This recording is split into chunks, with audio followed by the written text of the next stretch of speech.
Cara marah yang anggun, begini. Banyak orang penghormatan kepada dirinya turun karena dalam perasaan marah dia meliarkan diri. Jadi orang yang marah dan liar itu karena disemangati oleh kesombongan. Ini pengertian baru.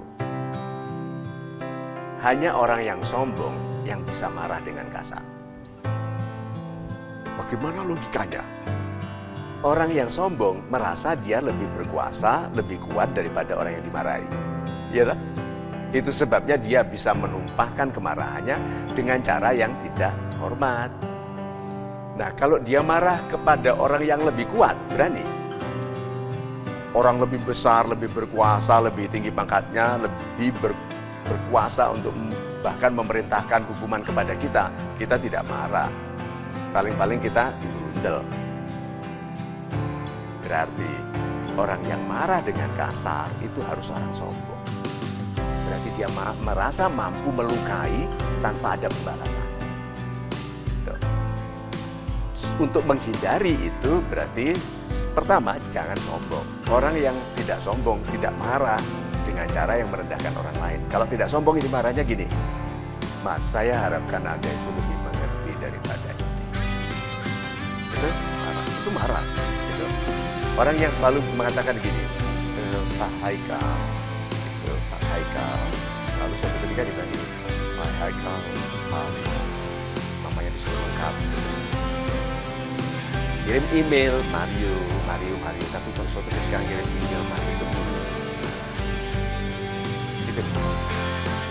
Jadi banyak orang itu tidak mengatur perbedaan saat dia sangat ramah dengan waktu dia marah. Jadi kalau misalnya sekarang bercanda kita ketawa, itu tidak marah. Tapi dia bercanda kita tidak ketawa. Terus tanya gini, orang yang bercanda kita tanya langsung, bukan main itu seperti tempelan, itu seperti ditampar. Nah, banyak orang tidak tahu cara itu. Jadi kalau orang Jawa bilang harus digietno. Digietno itu dikeraskan. Kalau enggak digietno, enggak mengerti. Gitu. Kalau tidak dikeraskan, tidak mengerti. Gampang.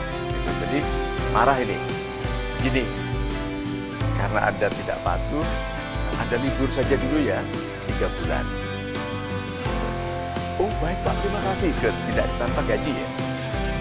Oh jadi kan gaji? Tidak, namanya diliburkan. Terus nanti masuknya bagaimana? Melamar lagi. Melamar lagi berarti apa? Diberhentikan. Nah, orang itu memarahi siapa sebetulnya? Memarahi orang itu tetapi memberikan teguran ke semua orang bahwa saya mampu marah seperti ini. Enggak pakai teriak-teriak, gua pecat lu, kan banyak orang begitu. Gua pecat tapi nggak pernah dipecat.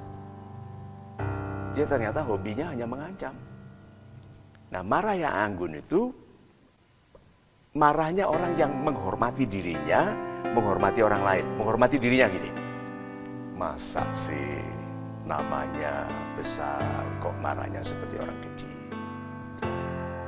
Masa sih orang beradab kok marahnya seperti orang jahiliyah?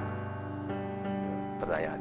Nah, kalau sudah tanya ke diri sendiri, seperti pribadi saya sendiri, saya tanya gini kepada diri nih, kalau seandainya saya mampu marah kasar, hati saya akan tanya, masa Mario itu begini? Coba bayangkan malunya saya kalau saya marah kasar, lalu ada orang yang kenal saya lalu bilang, ini kan Pak Mario ya, kok marahnya norak? Coba bayangkan. Nah, berarti menghormati diri sendiri, itu syaratnya.